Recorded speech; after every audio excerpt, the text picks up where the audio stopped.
नमस्कार। प्रारंभ पर आप सभी का स्वागत है। मैं अवनीश। आज हमारे साथ हैं हरिमोहन जी। हरिमोहन जी, बहुत-बहुत स्वागत है आपका। नमस्कार। धन्यवाद सर। दर्शकों, मालदीव मालदीव से सबसे पहले नरेंद्र मोदी प्रधानमंत्री जी की कुछ तस्वीरें आई। बाद में वीडियो भी आया। साफ-साफ उद्देश्य भी पता लगा कि मालदीव के टूरिज्म को प्रमोट कर रहे हैं। हालाँकि पहले जब तस्वीर साझा किया प्रधानमंत्री ने तो कोई नाम नहीं लिया, यानी किसी देश का नाम नहीं लिया। लेकिन कहते हैं ना कि जिसके ऊपर बात आती है वो सबसे पहले डिकोड करता है। तो रिएक्शन आया मालदीव की तरफ से, पहला। और उस रिएक्शन का एक्शन देखिए और आप नए भारत का जो रुतबा है उसे महसूस करिए कि 3 ऐसे मंत्री, जिसमें एक महिला मंत्री भी हैं, जिन्होंने प्रधानमंत्री नरेंद्र मोदी को लेकर अजीब-अजीब भाषा और शब्दों का इस्तेमाल किया था, उन तीनों को मालदीव की सरकार ने सस्पेंड कर दिया फिलहाल। तो ये जो रुतबा है भारत का, दरअसल ये पूरा मामला है क्या? वो एक फ़ोटो, कुछ फ़ोटो और उसके बाद तो प्रधानमंत्री ने बाकायदे नाम लेते हुए वीडियो भी डाला। यानी कि पहले उन्होंने बिना नाम लिए निशाना लगाया, उसके बाद जब निशाने पर आने वाले ने खुद चीत्कार करना शुरू कर दिया कि अरे मार दिया, तो प्रधानमंत्री ने कहा कि हाँ, मार दिया, आगे बढ़ के ओन किया। क्या है ये पूरा मामला? कैसे आगे बढ़ा? आगे और क्या-क्या इसके आयाम हैं?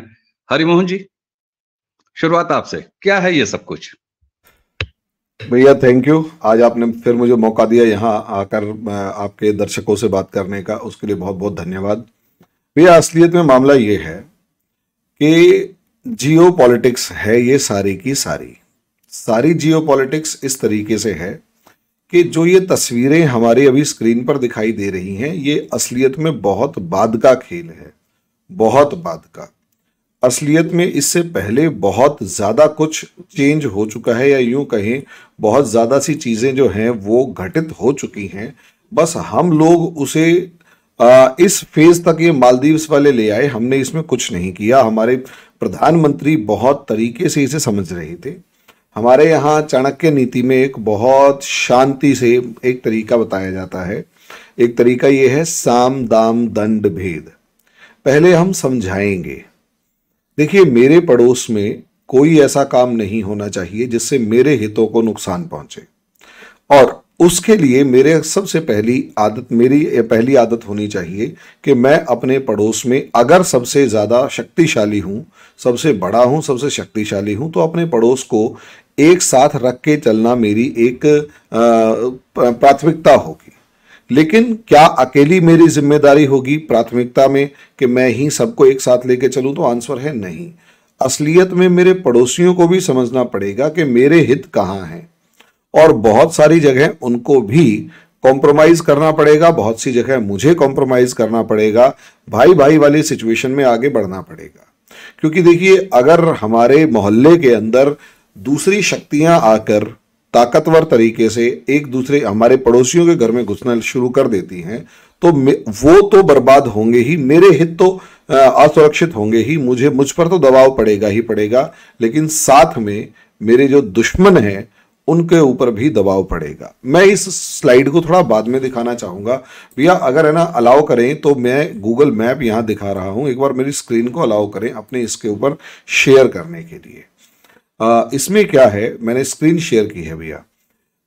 इसमें देखेंगे तो सबसे पहले हमारे पड़ोस की अगर लोकेशन को देखेंगे तो हमें समझ में आएगा कि हमारा हिंदुस्तान जो है इसके नीचे यानी साउथ में, इंडिया के साउथ में अगर मैप में देखें तो इंडिया के साउथ में पूरे का पूरा इंडियन ओशियन खुला पड़ा है।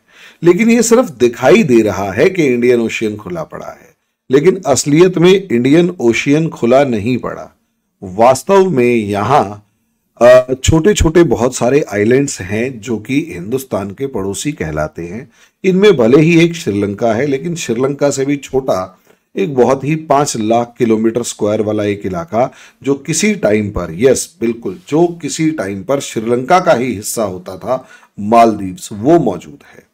असलियत में अगर हम ध्यान से इस मैप को देखें तो चाइना को सऊदी अरेबिया तक जाना है अगर, तो या इजिप्ट तक अगर जाना है, इजिप्ट से आगे यूरोप शुरू हो जाता है, तो चाइना को सबसे पहले मालदीव्स के, मलेशिया चाइना अपना साउथ चाइना सी में निकलेगा। साउथ चाइना सी से मलेशिया के नीचे एक छोटी सी स्पेस दिखाई दे रही है, ये स्पेस कहलाती है मलक्का स्ट्रेट।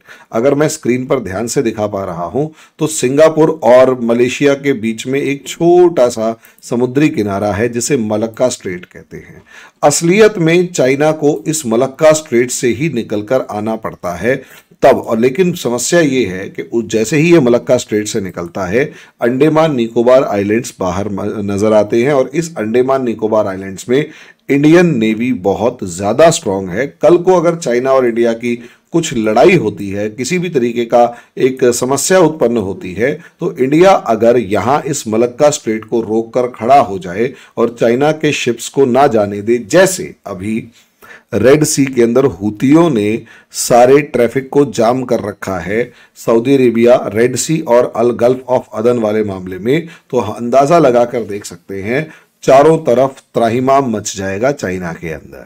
इंडिया इतनी जबरदस्त लोकेशन पर मौजूद है, इसीलिए चाइना ने अलग अलग देशों को अलग अलग तरीके से फंसाकर अपने नेवल बेस या अलग अलग जगहों पर किसी ना किसी तरीके की अपनी फैसिलिटी या इस्टेब्लिशमेंट इस्टेब्लिश किया हुआ है ताकि इंडिया जो है उसको घेरा जा सके। ऐसे में श्रीलंका और श्रीलंका के नीचे की तरफ अगर आप देखेंगे तो मालदीव्स को इस तरीके से फंसाया गया।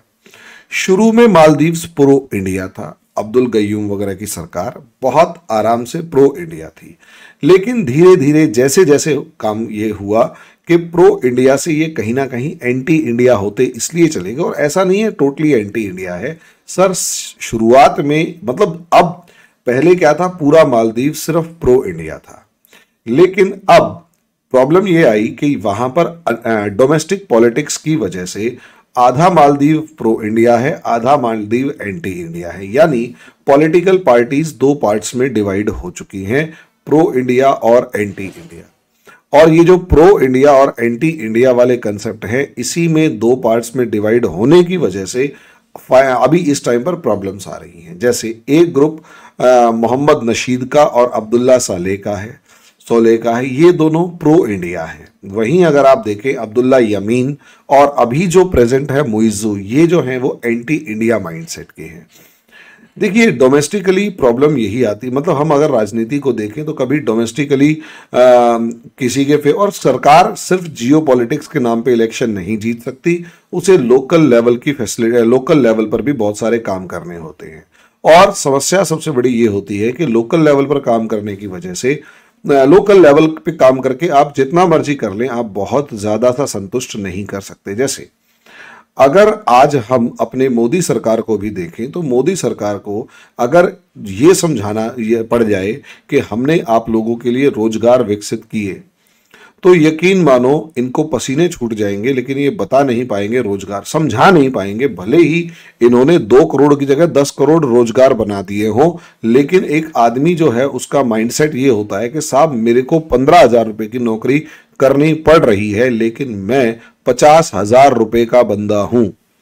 अब प्रॉब्लम यह है कि वो उसे इतनी सी बात समझ में नहीं आ रही कि मार्केट के अंदर 50,000 रुपए तेरी बोली लगाने वाला कोई है नहीं, तो तेरे हिसाब से तू 50,000 का, इससे कोई फर्क नहीं पड़ता। सामने वाला तुझे कितने रुपए देना चाहता है, इससे पूरा फर्क पड़ता है। तेरी स्किल्स की कितनी कीमत है, ये मायने रखता है। और यही एक कारण है कि जब मोदी जी ने एक बार रोजगार की संख्या के बारे में डिस्कस करना शुरू किया तो लोगों ने और कुछ उठाया नहीं उठाया इससे मतलब नहीं था, पकोड़ा रोजगार का ड्रामा क्रिएट करना शुरू कर दिया और यूं कहिए कि मजाक बनाना शुरू कर दिया। यही रीजन है कि आम जनता जो है उसको समझाना बड़ा मुश्किल होता है आप अपनी डेवलपमेंट्स के नाम पे। आज भी अगर आप देखें मोदी जी ने जो इंफ्रास्ट्रक्चर डेवलप किया है, उस इंफ्रास्ट्रक्चर के डेवलपमेंट के नाम पर किसी को समझा पाना बड़ा मुश्किल है।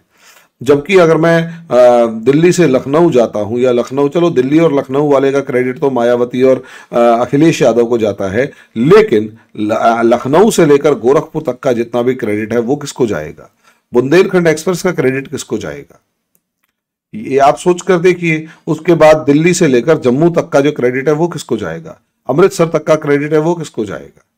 मतलब शॉर्ट में कहने का और ये है। अच्छा, और उसके बाद जो शिमला से लेकर मनाली से लेकर ये जो 4 लेन हाईवे और एक्सप्रेस वे का जो एक पूरा कंसेप्ट चल रहा है, ये दिन रात जिसके ऊपर तरक्की हो रही है, लेह लद्दाख तक आप सर्राटे मारते हुए आपकी गाड़ियां चली जाती हैं, उसका क्रेडिट किसको जाएगा? लेकिन आम आदमी 99% बंदा, 95% बंदा साहब अपने घर के 50 किलोमीटर के दायरे में ही रहता है, और 50 किलोमीटर के दायरे में अगर सड़क बन जाए और थोड़ी सी वो ठेकेदार गड़बड़ कर जाए तो समझ लो गालियां प्रधानमंत्री को पड़नी है कि कहाँ झूठ बोल रहे हो, हमारे यहाँ कहाँ बनी, तुमने कहीं और बना रखी थी। तो ये चीजें अगर भारत के स्ट्रांग जो इस समय पर प्रधानमंत्री है, इनको अगर फेस करनी पड़ सकती है, तो छोटे छोटे जो देश हैं इनके प्रधानमंत्रियों की हालत क्या होती होगी आप सोच कर देखिए। जरा जरा सी बात पर, और विपक्ष अगर थोड़ा सा स्ट्रांग हो तो वो जनता को सुबह से लेकर शाम तक केवल और केवल भड़काए रखता है। अब यहां मालदीव्स में यही हुआ। ये जो प्रो इंडियन गवर्नमेंट, चाहे वो मोहम्मद नशीद की हुई, चाहे वो अब्दुल्ला यसोले की हुई, जो इन्होंने जो भी काम किया, अल्टीमेटली दूसरों ने इनके सारे काम को नकारते हुए एक सेंटिमेंटल या एक इमोशनल मुद्दा उठाया कि ये देखो, ये दोनों के दोनों जो हैं वो प्रधानमंत्री, ये दोनों के दोनों जो हैं मालदीव्स के प्रेसिडेंट जो हैं, ये मोदी के या भारत के पिट्ठू हैं, पपेट्स ऑफ इंडिया हैं, और इन लोगों ने मालदीव्स को बेच रखा है। मालदीव्स के अंदर इंडियन आर्मी कर क्या रही है? मैं अगर आऊंगा तो इंडियन आर्मी को भगा दूंगा, इंडियन आर्मी की जुराब तक यहां नहीं रखने दूंगा। अब्दुल्ला यामीन, जो ये मोइजू को जिसकी सपोर्ट है और जो जेल में थे, उसको उसने एक इंडिया आउट कैंपेन चलाया। इंडिया आउट, सोचकर देखिए, इंडिया आउट कैंपेन मालदीव्स में चला, उसके नाम पर ये सरकार बना गया मोइजू। अब दबाव यही है, लेकिन ये हेट्रेडनेस के अंदर भरा हुआ है इंडिया से। देखिए साहब, चुनावी वादे अलग होते हैं। चुनावी वादों में हमारे प्रधानमंत्री मोदी 2013 तक पाकिस्तान को खूब गालियां बकते थे, लेकिन रणनीति और राजनीति इसी को कहते हैं कि सबसे पहले नवाज शरीफ को न्योता भेजा कि भाई आजा, मैं शपथ ग्रहण कर रहा हूं, दोस्ती की बात कर लेते हैं। उसके बाद एक बार बुलाया तो बिरयानी खाने भी चले गए। राजनीति और कूटनीति इसी को कहते हैं। अब ये जो मोइजू है, इसको अब मैं क्या बताऊं, इसके अंदर ये बौद्धिक क्षमता उसकी उतनी नहीं है कि राजनीति के कठिन ककहरे को ढंग से पढ़ सके। और ऑब्वियस सी बात है, वो जो वादा करके आया, कहता मैं तो पूरा करके दिखाऊंगा। अरे भैया, वादा पूरा करने से कुछ नहीं होता, सबसे पहले अपनी स्थिति को समझो। अब वही सिचुएशन थी, उसने शोर मचाना शुरू कर दिया कि भाई मैं तो इंडिया को भगाऊंगा भगाऊंगा भगाऊंगा। ठीक है, भगा साहब। आज से पहले जितने भी मालदीव्स के प्रेसिडेंट हुए हैं, वो सारे अपनी टर्म शुरू करने से पहले इंडिया एक कर्टसी की फॉर्म में इंडिया आया करते थे। ये भाई इंडिया नहीं आया, तुर्की गया। अब तुर्की गया, बीच में मोदी जी से भी मिला। मोदी जी से मिला, अंदर इंडियन एक्सटर्नल अफेयर्स मिनिस्ट्री ने जो कहा, मतलब, और इसने बाहर आते ही कहा मेरी मोदी जी से बात हो गई। मोदी जी कह रहे ठीक है, हम सेना हटा लेंगे। वही पॉलिटिकल माइंडसेट। उन्हें ये नहीं पता कि जिससे वो भिड़ रहे हैं, भैया वो पॉलिटिकल ककहरा, तू तो सिर्फ 5 लाख बंदों में राजनीति कर रहा है और 2.5 लाख तेरा वोटर है, उसके पीछे 140 करोड़ बंदा इस लेवल पर खड़ा हुआ है कि तेरे जैसे 1000 निकलेंगे। और हमारे यहाँ की पॉलिटिक्स तेरे यहाँ की पॉलिटिक्स से कहीं ज्यादा। तेरे को तो धर्म के नाम पे थोड़ी सी इंडिया आउट करना है, और यहाँ तो सारे परम्यूटेशन कॉम्बिनेशन देख लेगा तो कैलकुलेशन हजम नहीं होगी। और एक सीधी सी कैलकुलेशन है कि जिस आदमी को राजनीति अच्छी आती है उसे जियो पॉलिटिक्स करते हुए देर नहीं लगती, क्योंकि वो जियो पॉलिटिक्स और अच्छी करेगा अगर उसे राजनीति अच्छी आती है तो। और मोदी जी ने इस चीज को प्रूव करके दिखाया है। जियो पॉलिटिक्स, अब लिटरली जिसको पॉलिटिक्स अच्छी आती है वो जियो पॉलिटिक्स भी एक तरीके की पॉलिटिक्स ही है, और वो अच्छी खासी चालबाजी सब कुछ कर सकता है। अब यहां पर यही हुआ। अब यहां उसने बाहर आके कहा, मोदी जी ने समझ में आ गया कि भैया यहां पर साम तो चलने वाला नहीं था, हमने समझा के देख लिया। सोले को, मोहम्मद नशीद को दाम देते थे सर खूब, कि आपका एयरपोर्ट बनवा देते हैं, आपकी कॉटेज बनवा देते हैं, आपको हेलीकॉप्टर ले लो, प्लेन ले लो, ये ले लो, वो ले लो, जो चाहिए बेटा ले, जहां तेरे को समस्या हो ले। वो दाम था। अब समस्या ये है, दाम से मानने वाला नहीं है। अब दंड की नीति अपनानी पड़नी थी, और वो जो दंड की नीति अपनानी थी, इसीलिए अब ये जो फोटोग्राफ्स आई सर अब लगाते हैं, जो मोदी जी की फोटोग्राफ्स हैं। सॉरी, मैं थोड़ा सा लंबा खींच गया, माफ कीजिएगा, लेकिन अब क्या करूं, मेरे को टॉपिक ऐसे ही समझाने का मन कर रहा था। अब ये फोटोग्राफ्स आई, इसके बाद सोचकर देखिए, राजनीति इसी को तो कहते हैं, राजनीतिक सूझबूझ, राजनीतिक समझ इसी को तो कहते हैं। जाते हैं, एक गोता लगाते हैं, किसी ने कुछ नहीं कहा, किसी को कुछ नहीं कहा, शांति से प्यार से गए, गोता लगाया, फोटो खिंचवाई, आ गए। पहले दिन तो हम भी सोच रहे थे, हालांकि देखिए पहले दिन मुझे जिस टाइम ये फोटोग्राफ्स आई उसी टाइम मुझे समझ में आ गया था कि भाई असलियत में निगाहें लक्षद्वीप पे है, निशाना मालदीव्स पे है और तिल मिलाएगा चाइना। लेकिन मैंने सोचा क्यों जोश में आकर इंडिया की पॉलिटिकल सिस्टम को, मतलब इंडिया की जियो पॉलिटिक्स को हैम्पर किया जाए। ये रियलिटी है। मेरे पास एक दो जगह से फोन आए कि गए हैं उसके बारे में। मैंने कहा देखो यार, सीधी सी बात है, टूरिज्म बढ़ाना पड़ेगा। मालदीव्स की राजनीति पूरी है, मैं समझ रहा हूं, लेकिन मैं नहीं चाहता कि किसी तरीके की पनौती क्रिएट हो। वो रियलिटी है। अब लेकिन जब ये बातचीत शुरू हो ही गई है और वो टारगेट ओपनली करना ही था, तो भाई साहब फिर तो ठीक है, ओपनली डिस्कस कर लेते हैं। डिस्कस ये है कि चुपचाप गए, इन्होंने कुछ नहीं कहा। हमारे यही तो राजनीति होती है, बिना कुछ कहे वो कर जाओ जो समझ में ना आए। मतलब लोग जब तक समझे तब तक तो हवा निकल ले। साहब जैसे ही इन्होंने फोटो खिंचवाई, अब हम दूसरी वो जो ब्लैक वाली फोटो है साहब, वो मंत्रियों वाली, वो शेयर करेंगे। ये ट्वीट्स आने शुरू हो गए। हमारी तरफ से तो किसी ने कुछ नहीं कहा था। लक्षद्वीप की फोटोग्राफ्स आई थी, बस एवरीवन वाज साइलेंट। बस मरियम शियूना समथिंग जो भी नाम है, हमा इंडिया इज लाइक माई फाडाहाज एंड मडाहाज like cow dung with laddu. ऐसे ही ऊपर वाला एक जो हसन जेहान है वो कहता है हमारे इंफ्रास्ट्रक्चर का कंपैरिजन तुम कैसे कर पाओगे। और वो तीसरा मालशा कहता है कि इंडिया के जो रूम्स में बदबू है उसको कैसे तुम मिटा पाओगे। साहब ऊपर वाला अगर हम पढ़ेंगे तो हमें समझ में आएगा। Modi government suspends minister Mariyam Shiuna Malsha Hassan Zian our derogatory remark made on PM Modi, India that's the power of India। ये ऑफिशियली, और आपने भैया अभी कहा था कि इनका इस्तीफा ले लिया गया। माफ कीजिएगा, जहां तक मुझे पता लगा है जबरदस्ती धमका के, दबाव डाल के इस्तीफा लिखवा के छीना गया है। लिखवा के इस्तीफा छीना गया है। क्यों छीना गया है? क्योंकि पहली बार इंडिया ने जो दंड की नीति अपनाई उसमें इनके पसीने 2 मिनट में छूट गए। अब ये इससे लोगों को समझ में कैसे आएगा? 2 मिनट अगर हम समझें तो देखिए, याद कीजिए श्रीलंका के अंदर एकदम से राष्ट्रपति के घर में पब्लिक इतनी गुस्से में थी कि अंदर एंटर कर गई थी। हुआ क्या था श्रीलंका के अंदर? श्रीलंका के अंदर सिर्फ इतना हुआ था कि साहब जो क्या नाम है, कोरोना की वजह से टूरिज्म जो है वो खत्म हो गया था। जब कोरोना की वजह से टूरिज्म खत्म हो गया तो 12 से 13% जो टूरिस्ट बेस्ड इकोनॉमी थी कोलैप्स कर गई। सर टूरिस्ट बेस्ड इकोनॉमी जो है वो अनस्किल्ड और सेमी स्किल्ड लेबर सबको काफी अच्छा खासा रोजगार दे सकती है। चाहे हम अयोध्या की बात करें, चाहे हम क्या नाम है खाटू श्याम जी की बात करें, चाहे शिरडी साईं बाबा की बात करें, चाहे हम क्या नाम है हरिद्वार की बात करें, चाहे इलाहाबाद की बात करें, जहां भी है टूरिस्ट प्लेस जो है, बनारस, उज्जैन, वैष्णो देवी, शिरडी साईं बाबा, तिरुपति बालाजी, पुरी, सब जगह पर तो टूरिस्ट इकोनॉमी जो है, टूरिस्ट जो है सर वो पैसा फेंक के आता है, उड़ेल के आता है। और उससे जो है सर एक, आप जैसे मान लिया आप कहीं भी जाएंगे, आजकल ई रिक्शा का ट्रेंड है, टूरिस्टों को ई रिक्शा पे घुमाना। एक जगह पे आपको कम से कम 5,000 ई रिक्शा मिल जाएंगे। 1,000-2,000 तो कहीं नहीं गए उस पूरे इलाके में ई रिक्शा घूमते हुए। तब आपने बैठे बिठाए 5,000 लोगों को रोजगार दे दिया। अब वो ई रिक्शा बनाने वालों से लेकर बेचने वालों से लेकर कितनी फैक्ट्रियां स्टैब्लिश हो जाएंगी? सारी स्टैब्लिश हो रखी है तो सारा का सारा रोजगार मिल रहा है। तो चाट पकौड़ी चाय से लेकर सब चीजें एकदम से रोजगार ऐसा चलता है कि तूफान मच जाता है। और वहां जो इंफ्रास्ट्रक्चर डेवलप होता है, और वो एक बार यूं नहीं है कि सरकार डेवलप कर रही है, प्राइवेट इंफ्रास्ट्रक्चर जो डेवलप होना शुरू होता है उसका लेवल अलग होता है साहब, वो गजब लेवल पर डेवलप होता चला जाता है।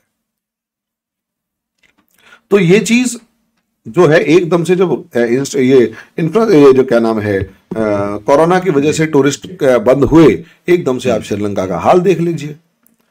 12% इकोनॉमी का असर ये होता है। बिल्कुल ठीक बात। यही चीज जो है मालदीव्स को घबरा गए। 8,800, अब तो मेरे ख्याल से डाटा 10,000 पहुंच चुका है।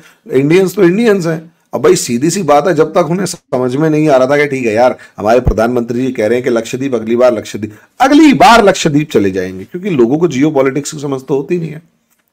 और असलियत में मालदीव वालों ने अपने पैर पे कुल्हाड़ी मार ली कि तुम्हारे यहां से बदबू आती है। अब इंडियंस ने कहा अच्छा बदबू आती है, ले बेटा 10,000 कमरे सब कैंसिल, 10,000 बुकिंग्स कैंसिल हुई है, बुकिंग्स 2,500 फ्लाइट टिकट्स कैंसिल हो चुकी हैं। अब तो मेरे ख्याल से वो लगभग 4-5 हजार के करीब डाटा पहुंच चुका होगा। अब आप अंदाजा लगाकर देखिए सर, अब हालत क्या होगी मालदीव्स की। बस उन्हें समझ में आ गया कि बेटा बदबूदार कमरे और इंफ्रास्ट्रक्चर तुम्हारा। और रही बात इंफ्रास्ट्रक्चर की, हमारे यहाँ पैसे वालों की कमी थोड़ा है, 6 बिलियन की टोटल इकोनॉमी है, यहां पर 101 बिलियन का तो अडानी साहब बैठे हुए अकेले, और टॉप 10 मिला दिए जाए तो बतेरे दुनिया के देशों से बड़े हैं। वो मालदीव्स इंफ्रास्ट्रक्चर का चैलेंज कर रहा है। शाम होते होते टाटा ने डिक्लेयर कर दिया कि ताज के 2 प्रोजेक्ट्स लक्षद्वीप में चलने वाले हैं। और आप ये देखिएगा कि कितने मतलब फाइनेंस वहां पर अपने बोरियों पे पैसे भर भर के लक्षद्वीप पहुंच जाएंगे। ये चीज मालदीव्स को शाम होते होते समझ में आ गई। अब असलियत में देखिए बहस क्या छिड़ी इस मुइज़्ज़ू की ऐसी तैसी करने के लिए। सॉरी मैं वर्ड गलत यूज कर गया, ऐसी तैसी मुइज़्ज़ू की जो धज्जियां उड़ाने के लिए बहस क्या छिड़ी। हम एक चीज यहां देखते हैं, एक एक मैं 2 आपको ट्वीट्स और शेयर करूंगा, थोड़ा सा आपको परेशानी होगी भैया। ये वाला आप एक बार ये वाला ट्वीट शेयर कीजिए।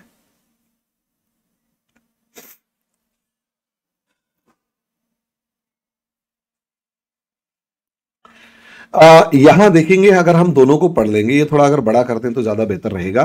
इसमें है both are puppets of India but who is the bigger puppet. सोचिए, एक तरफ जो व्हाइट शर्ट में है वो सोले हैं और ब्लैक कोट के अंदर जो है वो मुइज़्ज़ू हैं। सोचिए इसमें क्या लिखा है, मतलब बिल्कुल simple, both are puppets of India, दोनों के दोनों इंडिया के कठपुतली हैं, लेकिन बड़ा कौन है, सोले या मुइज़्ज़ू।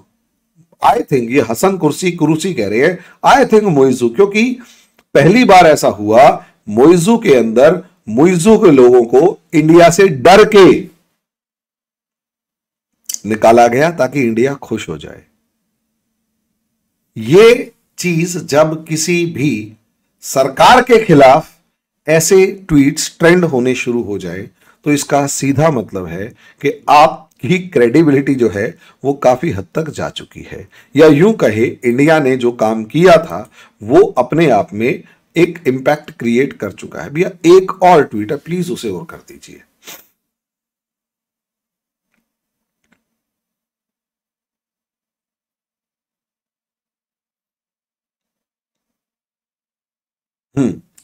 अब ये अहमद महलूफ, ये इसको ट्वीट को देखिएगा, मजा आ जाएगा।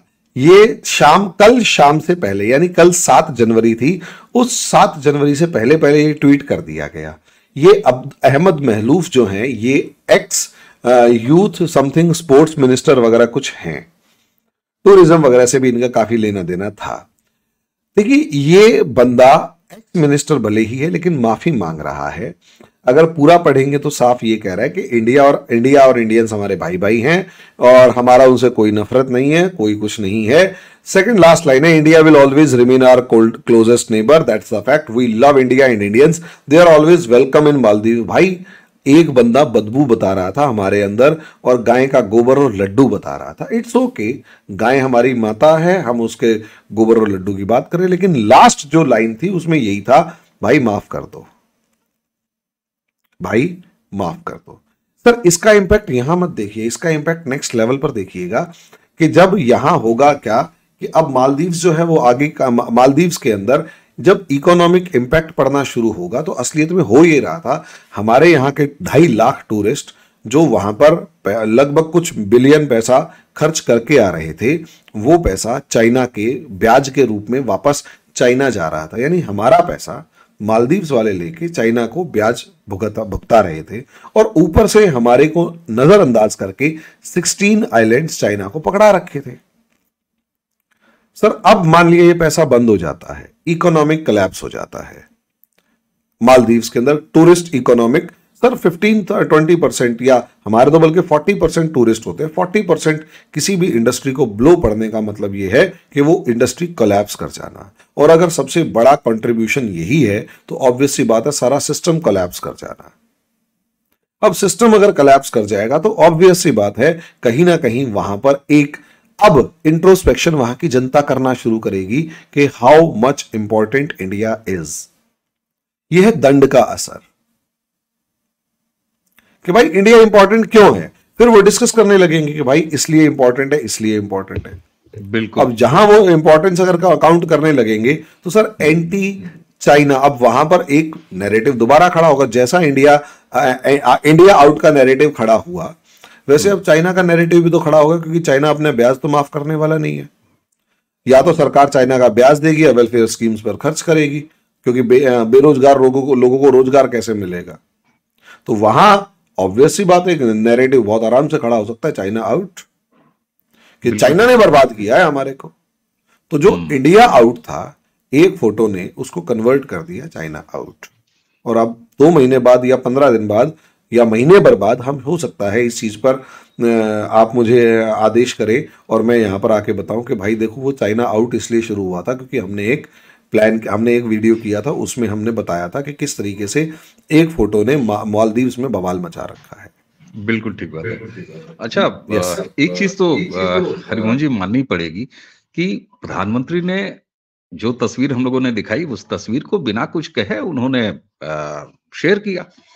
लेकिन जिसको कहते हैं ना कि आप भरी महफिल में किसी को कहिए कि आजकल कोई भी एक अवगुण किसी का गिनाइए, जिस बंदे में वो अवगुण होता है, एक देशज में कहावत है कि आप काना ऐसे बोल दीजिए भीड़ में, जो काना होगा ना वो सबसे पहले पलट के बोलेगा तूने मुझे काना क्यों कहा। मैं किसी शारीरिक दिव्यांगता को कमेंट नहीं कर रहा हूं, मेरा ऐसा कोई इरादा नहीं है। अच्छा, अब जरा वापस जियोपॉलिटिक्स की तरफ चलते हैं। एक मजेदार एंगल, एक छोटा सा सवाल, भाई मालदीव की नस दबाई और दबी चाइना की, ये बात बिल्कुल साफ हो गई। दूसरी तरफ प्रधानमंत्री का सकारात्मक भाव सबसे पहले आया। चाहे आप इस समय जियोपॉलिटिक्स में कहीं भी किसी लेवल पे अगर ये डिस्कस हो, ये इंडिया और मालदीव का इशू, तो उसमें पहला संकेत क्या जाएगा? पहला संकेत यही जाएगा कि प्रधानमंत्री, भारत के प्रधानमंत्री ने तो अपने टूरिज्म को प्रमोट किया, अपने देश के टूरिज्म को प्रमोट किया, है ना। नकारात्मकता तो मालदीव से फैली, चित्कार हुआ चीन का। मुझे नेपाल पता नहीं क्यों याद आ रहा है। बहरहाल आज के इस चर्चा में हम नेपाल को डिस्कस नहीं करेंगे।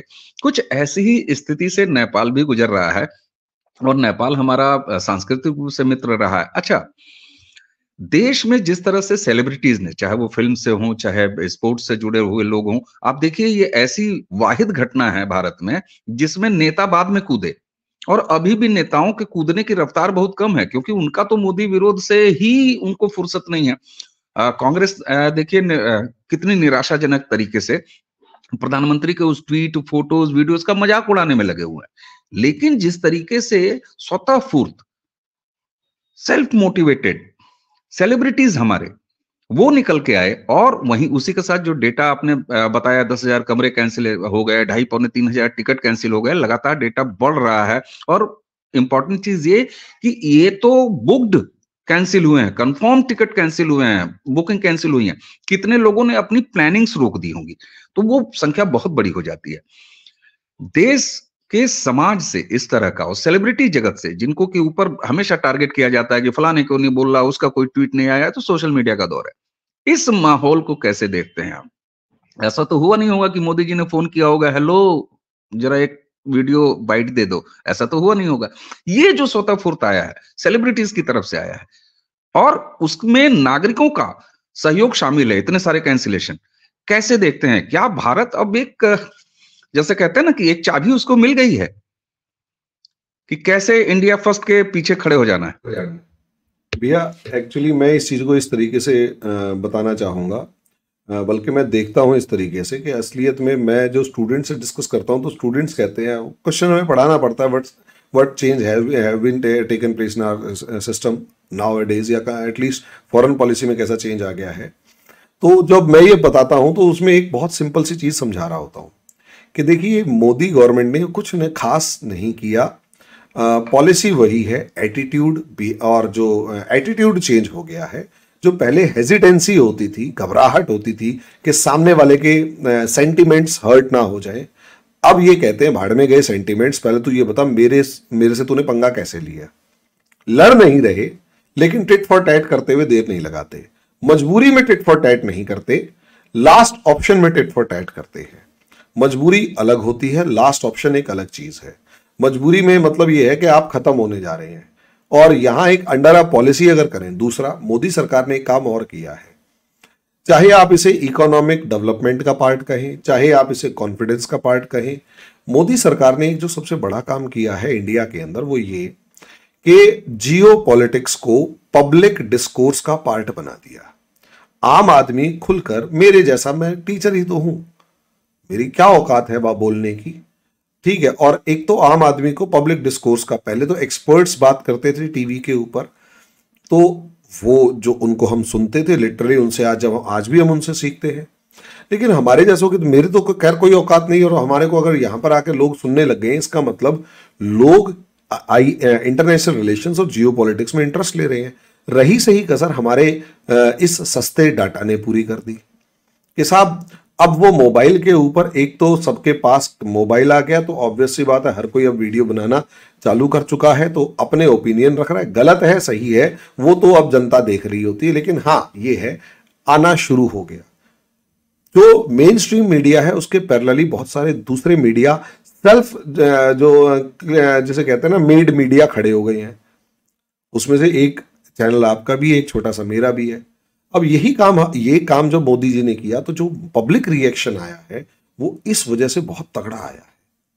असलियत में ये समझिए, पहले क्या होता ना, मनमोहन सिंह, और अब मनमोहन सिंह की उसमें गलती भी नहीं है, उस टाइम इंटरनेट इतना अच्छा था नहीं, कि वो गए और जाके आ गए। 99% केसेस में किसी को पता ही नहीं होता था कि कहां गए, क्या करके आए। यहां पूरी पब्लिक ट्रैक कर रही होती है, कहां कहां गए हैं भाई, देखना जरा क्या क्या बातें हुई हैं और कौन कौन से वो हैं और एग्रीमेंट हुए हैं, और जो जो एग्रीमेंट हुए दनादन रख दिए जाए। ये बहुत इंपॉर्टेंट होता है, बहुत लिटरली बहुत इंपॉर्टेंट होता है। और मोदी सरकार ने और कुछ नहीं किया, ये पब्लिक डिस्कोर्स का पार्ट बना दिया।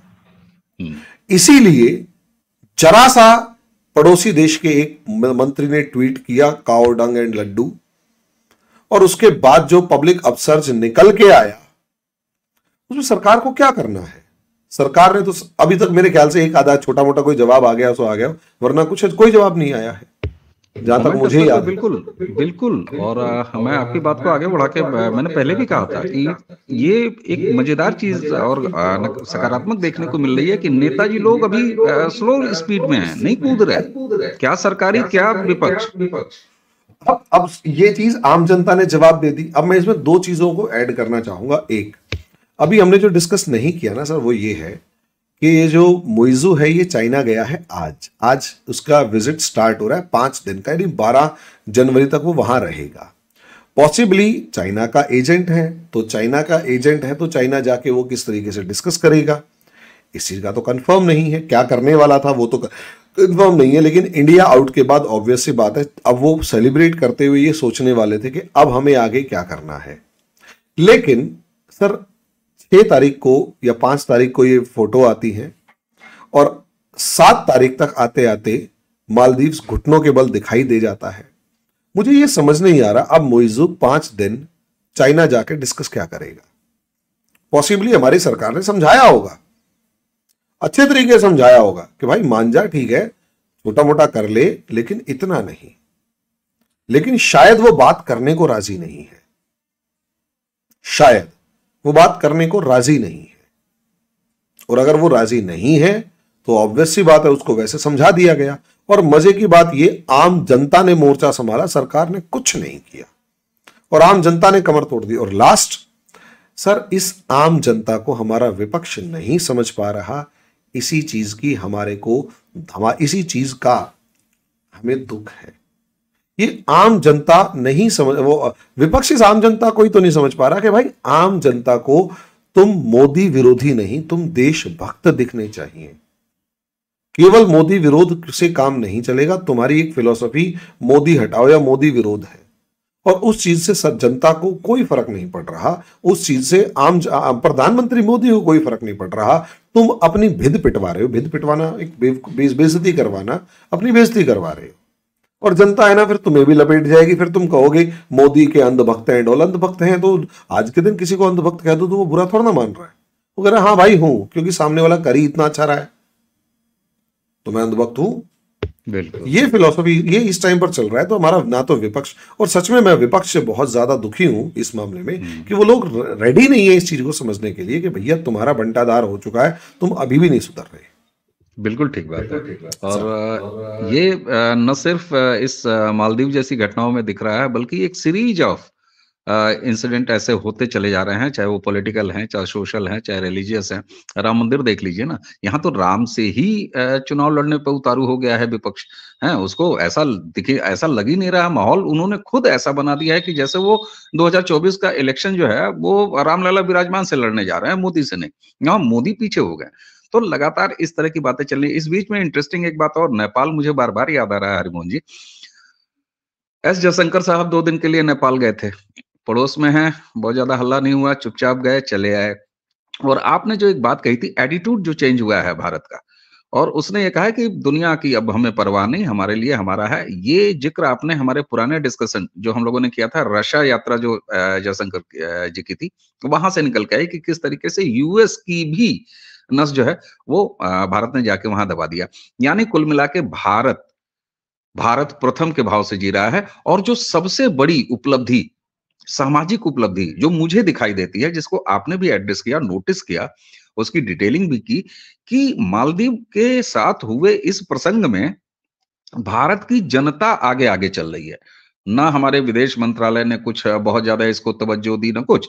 संकेत उन्होंने कर दिया, जैसे कहते हैं ना कि आपने एक भीड़ को कह दिया, देखो, और फिर पब्लिक ने देखना शुरू कर दिया। जी। सर मजे की बात ये है, हम जिसे क्राउड कह रहे हैं वो पढ़ा लिखा है, वो अल्ट्रा लेवल पे पढ़ा लिखा है। और वो ऐसा नहीं है कि अनपढ़ लोग हैं या कुछ भी, उन्हें सारी चीजें समझ में आ रही हैं। और बस उन्हें ऐसे लग रहा है कि जैसे, मुझे सच में ऐसा लग रहा है कि we were missing just a leader. Potential था, नंबर वन बनने की चाहत थी, क्योंकि कंपैरिजन हम अपना चाइना और अमेरिका से कर रहे थे, लेकिन कहीं ना कहीं वो लीडर गायब था। वो लीडर एक आके बैठा और बाकी काम जन, लीडर ने एक लीड किया, एक विजन दिया कि भाई हम ऐसे ऐसे करेंगे, और लीडर हमसे तेज और कई मामलों में हम उनसे तेज। होता है सर कई बार ऐसा कि वो हम सबसे तेज है, हम मानते हैं, लेकिन बहुत सारे मामलों में जनता उनसे आगे तेज चल रही है कि नहीं नहीं साहब हम चलते आओ। तो तो ये एक माहौल जो क्रिएट हो रखा है ना, वो दोनों तरफ से है। मेरे से कल है ना, पाकिस्तान के एक चैनल पे एक बंदा पूछ रहा था, परसों परसों, कल तो इनका इंटरनेट बंद था, और हम इस चीज के ऊपर भी कभी डिस्कस कर सकते हैं कि बार बार इंटरनेट क्यों बंद कर सकते हैं। और मैं तो आपको ये भी रिक्वेस्ट करूंगा कि आप ये बात करें कि पाकिस्तान में आर्मी रूल लगने वाला है। मुझे ऐसी इंट्यूशन आ रही है, पता नहीं क्यों। नहीं, कल मेरा भी पाकिस्तान यात्रा जो है, आभासी यात्रा इसी वजह से रुक गई। पता चला कि साहब वहां पे इंटरनेट ही गायब था। जी। मैं वही कहूंगा, आपको रिक्वेस्ट यही कि आप कभी डिस्कस करें कि पाकिस्तान में आर्मी रूल लगने की तैयारी हो रही है, कम से कम कुछ खेल बड़ा हो रहा है, उसके ऊपर हम फिर कभी डिस्कस करेंगे। पाकिस्तानियों ने मेरे से एक बात पूछी थी, और वो बात ये पूछी कि सर इंडिया के अंदर मतलब इतना ज्यादा एग्रेसिवनेस है जो भी है, ये कैसे या किस तरीके से आप आगे बढ़ रहे हैं जो भी, तो इस डेवलपमेंट के मामले में कि डेवलप कैसे हो रहा है। मैंने कहा देखो यार, सीधी सी बात है, हमने कभी अपने आप को पाकिस्तान से कंपेयर किया ही नहीं। पाकिस्तान तो ऐसा था जो हमारे पीठ पे बैठा हुआ है या पीछे पड़ा हुआ है। हमने हमेशा अपने आप को अमेरिका, यूएसएसआर, और जब चाइना का ग्रोथ हो गया तो चाइना से कंपेयर किया। यानी हमारे कॉम्पिटिटर्स नंबर वन रहे हैं हमेशा, हमारा कॉम्पिटिटर पाकिस्तान रहा ही नहीं, लिटरली। और फिर भी 2000 के बाद, तो जब से 9/11 हुआ, उसके बाद तो हमने पाकिस्तान को समझना ही छोड़ दिया, क्योंकि हमारी ग्रोथ दिखाई दे रही थी तो हम चाइना से कंपेयर कर रहे थे, और हमारे सामने ग्रोथ रेट जो थी या ग्रोथ की ट्रेजेक्टरी जो थी वो चाइना से कंपेयर हो रही थी, और हम सिर्फ उसी चीज को फोकस कर रहे थे। आप लोग इंडिया से कंपेयर करते अपने प्रोग्रेस को तो शायद बात भी थी, आपने किसी मामले में इंडिया से कंपेयर किया ही नहीं, और यही सबसे बड़ी प्रॉब्लम थी। और आज जो पॉपुलेशन है, यानी हम सर, ये रियलिटी है, जो हम भी, मैं यूपीएससी प्रिपरेशन कर रहा था तब भी हम चाइना को ज्यादा पढ़ते थे, पाकिस्तान को नहीं। कि चाइना का ग्रोथ कैसे हुआ ये बताओ। और पेनफुल होता था जब कोई हमारा टीचर हमें पढ़ा देता था, और पूरी क्लास को पेनफुल होता था कि China is at least 25 to 30 years ahead of India. बिल्कुल सही, बिल्कुल सही। क्योंकि उस टाइम पर इंडिया की इकोनॉमी $2-3 बिलियन थी, मतलब 200-300-500 बिलियन डॉलर थी, और चाइना की इकोनॉमी 2008 के आसपास जो थी वो 3 ट्रिलियन क्रॉस कर चुकी थी, और वो लगातार 4 और 5 की खबरें आ रही थी, भाई 5 ट्रिलियन हो गया। तो वहां एक पेन होता था कि यार हम पीछे कैसे रह गए। तो स्टडी तो हम चाइना को करेंगे ना कि कहां पीछे रह गए, एजुकेशन में, किस चीज में। वो असलियत में लीडर की कमी ज्यादा नजर आ रही थी उस टाइम पर। बिल्कुल अब पता लग रहा है वो लीडर गायब था। बिल्कुल ठीक बात है। और आपने वही वो सेंटेंस आपने लास्ट में पूरा ही कर दिया। मैं तो आपको बड़ी खुशी खुशी चल रहा था कि आपको हरिमोहन जी का जवाब दे दूंगा कि ऐसा हुआ क्यों, एक लीडर आ गया। आपने उस बात को समअप कर दिया। तो एक चीज तो साफ दिखाई देती है कि जैसे मैं कहता हूं कई बार पॉलिटिकल डिस्कशन में मैं कहता हूं कि देखिए विपक्ष को इस बात के लिए नहीं समझ में आ रहा है कि उनको कई बार ये नहीं पता चलता कि बहुत सारे मुद्दों पर नेता जो है नरेंद्र मोदी के छत्रछाया में इलेक्शन लड़ता ही नहीं है, पब्लिक इलेक्शन लड़ रही होती है। और इसकी वजह आप जो ये मैं बात कह रहा हूं ये कोई जुमला नहीं है। आप बढ़ता हुआ वोटिंग परसेंटेज देख लीजिए, ये क्या कहता है। हर चुनाव दर चुनाव लोगों का पार्टिसिपेशन बढ़ रहा है। ऐसे लोग जो घरों में बैठे बैठे रहते थे, उपदेश दुनिया भर का देते थे, लेकिन खुद वोट डाल के नहीं आते थे। साहब, लोकतंत्र का महापर्व बन गया है। वोटिंग परसेंटेज बढ़ता हुआ ये बता रहा है कि कई मुद्दों पर और ढेर सारे मुद्दों पर नेताजी लोग पीछे रह जाते हैं, पब्लिक आगे आगे चुनाव लड़ रही होती है। तो कोई दिन तो ये भी आ सकता है, मुझे लगता है, हालांकि ये व्यंग में कह रहा हूं, हल्की फुल्की बात कह रहा हूं, कि नेताजी का दरवाजा बंद हो और पब्लिक जाके दस्तक दे, हेलो इलेक्शन लड़ लो, फार्म भर लो, हमें वोट डालना है जी। इसका सर मैं इस तरीके से आप बिल्कुल सही कह रहे हैं। मैं एक एग्जांपल देना चाहूंगा जो मैंने अपना उसमें देखा। 2019 में है ना, इंडिया बीजेपी जो है छत्तीसगढ़, मध्य प्रदेश और राजस्थान तीनों हार गई थी। मैंने देखा मेरे मोहल्ले में, आसपास के लोगों में जो बीजेपी वाले थे और जो आम लोग थे, अब वो डिस्कस कर रहे थे कि यार मोदी चला जाएगा क्या। मैंने कहा भाई वोट नहीं दोगे तो चला जाएगा। कहते यार ऐसे कैसे चला जाएगा। मतलब एक शॉक वेव बीजेपी में कम और जो आम आदमी था उसमें ज्यादा थी कि यार मोदी कैसे हट जाएगा। मैंने कहा भाई 3 स्टेट्स में तो हार गए हैं, और 3 स्टेट्स का रिफ्लेक्शन तो सेंटर में दिखाई देता है। सेंटर में दिखाई देता है। मैं आपको बताऊं, मेरे कर्नाटक से जुड़े हुए बहुत सारे मित्र हैं, वो लोगों ने कहा कि भाई साहब विधानसभा चुनाव में तो हमने किया और पब्लिक ने कर दिया। अब पब्लिक इस बात का गम खाए बैठी है, शर्माए बैठी है कि अरे रे रे रे रे, मोदी का इलेक्शन आएगा तो 2024 में बताएंगे। और सेम फीलिंग, सेम फीडबैक मैं आपसे कह रहा हूं इस बार पश्चिम बंगाल में भी है। तो ये कुल मिला के दृश्य है जहां चुनाव, और किसी लोकतंत्र के लिए इससे बड़ा खुशी, इससे बड़ा आनंद क्या हो सकता है कि जब जनता खुद चुनाव लड़े, और जब जनता चुनाव लड़ना शुरू कर देती है जी। लास्ट लाइन भैया, मुझे पता है काफी टाइम से ये चीज समझ में आ रही है, दिखाई दे रही है। थोड़ा हम वीडियो को आप मेरे हिसाब से आपकी एक्सपेक्टेशन से थोड़ा लंबा हो गया है फिर बात इंटरेस्टिंग आ रही है। तो मेरे हिसाब से ये दिखाई दे रहा है, मुझे ऐसा फील हो रहा है अंदर से कि असलियत में this is a war of Indians, sorry war of ideology has started. पहले हम बिजली, पानी, सड़क, इन सब चीजों के लिए लड़ते थे, तो ये सब चीजें मिल गई। अब ये हो चुका है वॉर ऑफ आइडियोलॉजी कि इंडिया किस आइडिया से चलेगा, वो आइडिया ऑफ इंडिया क्या है।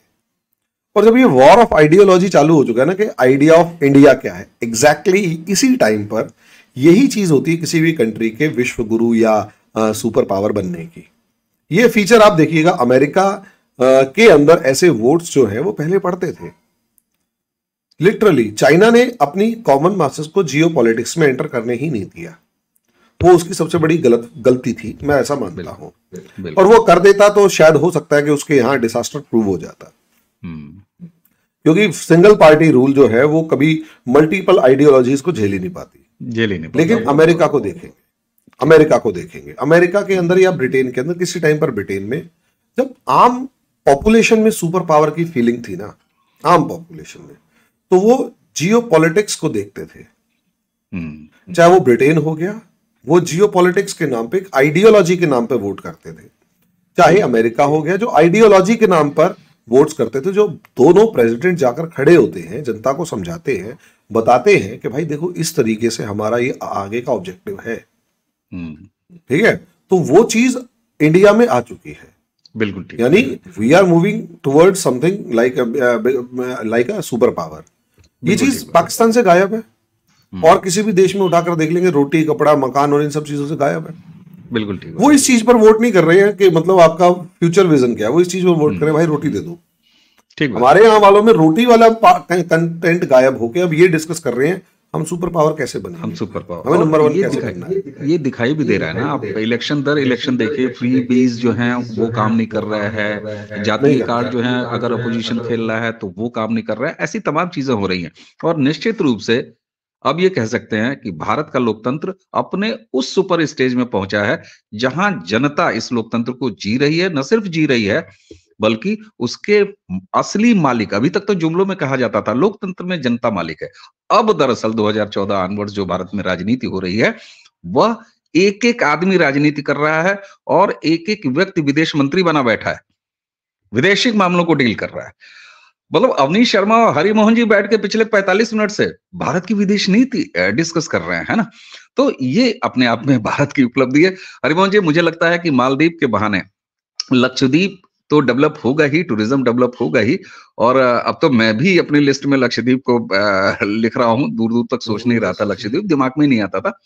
जी, आप कुछ कहना चाहेंगे चलते चलते? सर, लक्षद्वीप, अंडमान और बहुत सारे ऐसे आइलैंड्स हैं जो कि हमारे हैं, और हम वहां पर अगर जाकर देखें तो इंडिया का ही, और वहां अगर लोकल टूरिज्म दिखेगा तो फॉरेन टूरिज्म तो और बढ़ेगा। बिल्कुल ठीक बात है। और अच्छी बात यह है कि प्रधानमंत्री ने अपनी तस्वीर शेयर की, अब लोगों में ये होड़ मची है कि हम कब जाके वहां से ट्वीट मारें अपनी तस्वीरें। तो उम्मीद है कि दर्शकों तक है बहुत सारी बातें, बहुत सारे इसके आयाम जो कि मालदीव और भारत के बीच चल रहा है। हालांकि मालदीव और भारत के बीच नहीं चल रहा, वहां एक मिस्टर इंडिया अदृश्य खड़ा है, चाइना। एक्चुअली परेशानी वहां हो रही है। तो इस तरीके से तीर मारा गया है चीन को वाया मालदीव। तो ये भी भारतीय कूटनीति और भारतीय विदेश नीति की एक अलग मुकाम है, और जिसमें जनता लाखों लाखों की संख्या में विदेश मंत्री बनी भारत की विदेश नीति को जी रही है। हरिमोहन जी, आपको बहुत बहुत धन्यवाद। और दर्शकों, ये था हमारे और हरिमोहन जी के साथ चर्चा, और बहुत अच्छा लगता है हरिमोहन जी जब आपके साथ चर्चाओं में नीचे कमेंट में हमें असाइनमेंट मिलते हैं दर्शकों द्वारा कि अब इस पे बात कीजिए, अब इस पे बात कीजिए। तो दर्शकों, एक बार फिर आपसे हाथ जोड़ के नीचे कमेंट में जरूर बताइएगा कि आगे हरमोहन जी के साथ आप किन विषयों पर चर्चाएं सुनना पसंद करेंगे, हम उनको क्रमशः जरूर लेंगे। हरमोहन जी की तरफ से और मेरी तरफ से आप सभी को बहुत बहुत नमस्कार, प्रणाम।